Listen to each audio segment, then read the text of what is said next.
Pinarangalan nila ako, ang diwata na si Beleza, dahil sa perpektong kagandahang ito. At si Beleza ang nagbigay ng kagandahang ito sa amin.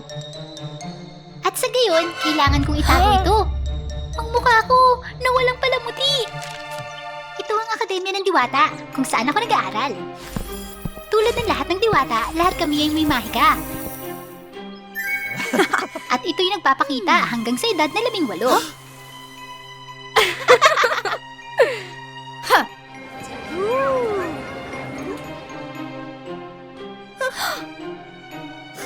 Ang ilang mga diwata na walang mahika ay pinapaalis at hinahatulan ng mababang buhay magpakailanman. Ako, si Beleza, isa akong ganoong diwata. Maghapong gumuguhit, bakit hindi gumamit ng mahika para itago ang ipinunta mo? Oo, tama. May mahika ka ba? Oo, at hindi ako ganun kaganda. Buti na lang at nasa akin pa rin ang matalik kong kaibigan na si Neville. Ngunit tulad ng kapalaran, ang mga diwata na hindi nagpapakita ng mahika sa edad ng 18 ay pinapaalis sa paaralan.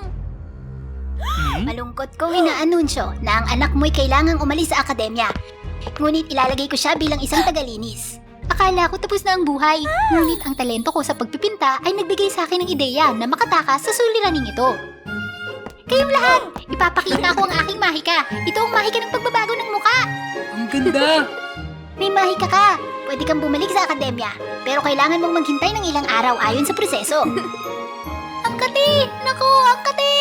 Itong matubig na bagay. Sandali lang. Talagang walang pagsubok ng pampaganda tulad nito. Hindi! Pakiusap mo akong tignan! Pakiusap! Ako ito, si Neville. Wala kang mahika. Pininturahan mo bang mukha mo? Amoy na amoy ko.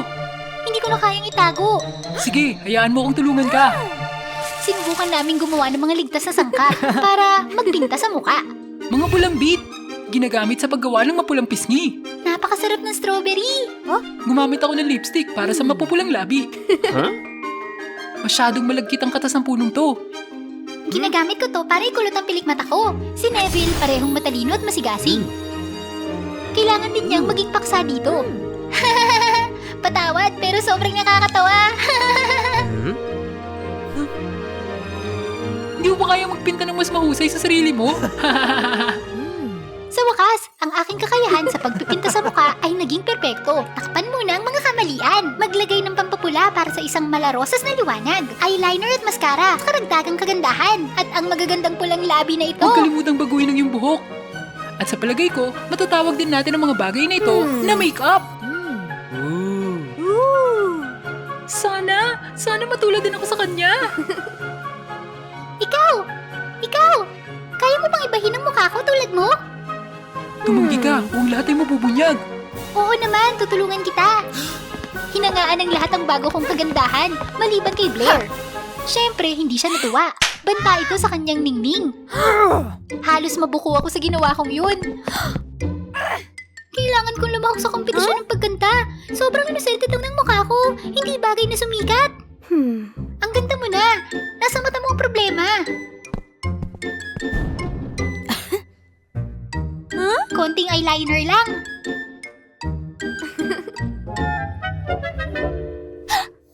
Nako! Ang ganda talaga! Ngayon, ang diwatang iyon ay puno ng kumpiyansa na nagpakita ng kanyang pagkatao. Sabihin na nating natalo niya si Blair. Siyempre, hindi natuwa si Blair. Yung mukha ko! Yung mukha ko! Anong nangyayari? Diba? Sa nakaka ito ni Beleza na pagbabago ng mukha? Kamusta ang mahika mo? Pansamantala lang ang mahika ni Beleza sa iba. At ito'y mahuhugasan ng tubig. Hindi ba't nagpaulan ng mahika mo? Dahil nagsiselos ka. Niwala ka sa kalingkingan ng diwatang yun. Muli, iniligtas ako ni Neville mula sa isang halatang pagkatalo.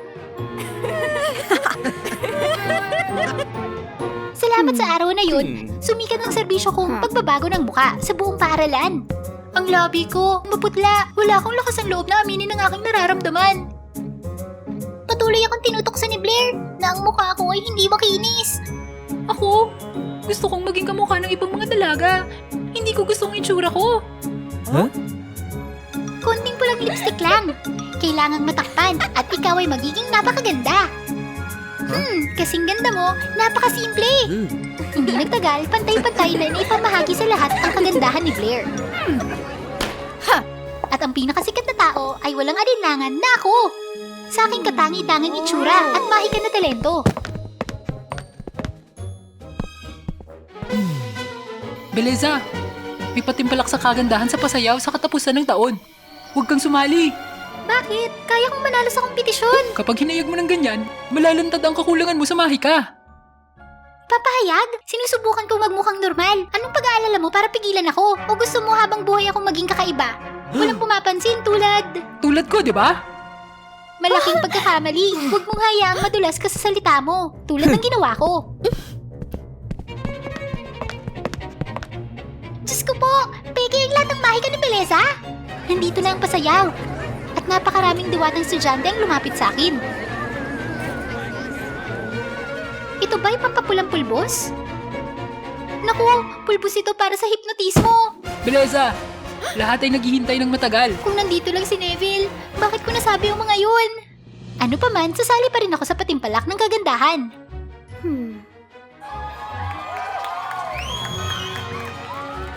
Wala pang pasayaw sa akademya na ganito. Bawat diwata ay kaakit-akit, tiwala sa sarili nilang kagandahan.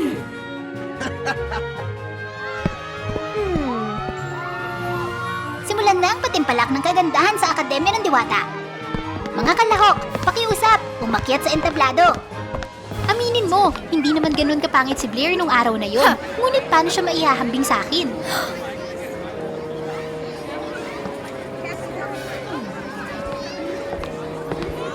Neville? Nandito ba si Neville? Ha? Dalawang kalahok na lang ang natira. At ang nanalo ay si... Teresa! Salamat sa lahat sa paniniwala sa akin. Gusto kong magpasalamat sa aking kaibigan. Neville, kung wala ka, hindi ko kaya ang araw na to. Bakit laging nangyayari ang mga nakakahiyang bagay sa mga oras na ganito? Ang mahika! Nawala ang mahika! Nalantad na tayo! Ang tunay nating mukha! Sa kabutihang palad, natakpan ko sila sa oras. Ang mahika ni Beleza! Peke itong lahat! Tingnan nyo!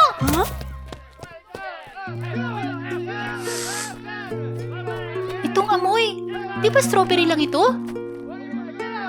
At ang amoy na ito'y pulang beetroot! Sa sandaling iyon, parang bumagsak ang buhay ko.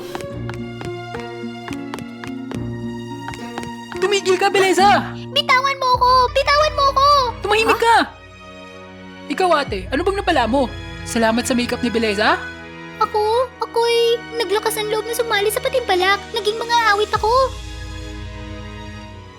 At ikaw? Ako? Nakuha ko siya. Tinatanggap na ako ng lahat. Ako? Naging totoo ako sa aking sarili? Kailanman ay hindi ko alam na ang aking mga kakayahan ay maaaring maging pambihira. Kung wala si Beleza, habang buhay na tayong pangit. Hindi yan totoo! Kayong lahat ay pwedeng maging maganda kung wala ako. Tinutulungan ko lang silang magkaroon ng kumpiyansa. Ako, ang totoo, ako'y hindi. At ikaw din! Kung hindi ko natutunan ang talento mo sa makeup, hindi ako magiging karapat-dapat. Wala akong lakas ng loob na harapin ang mga taong mahal ko. Ako'y patawad. Niloko ko ang lahat. Wala akong mahika. Patawad sa lahat. Pagkatapos nun, syempre natanggal ako at kailangan gumawa ng pangkaraniwang trabaho. Ito ang pagbubukas ng tindahan ng makeup. Nagdadala ako ng kagandahan sa lahat. Tinuturuan ko ang lahat na lumikha ng kanilang sariling kagandahan. Masaya ako dahil kaya kong paniwalain ang lahat sa sarili nila. At ako, kumpleto na ako. Nakilala ko ang taong makapagbibigay ng kaligayahan sa akin.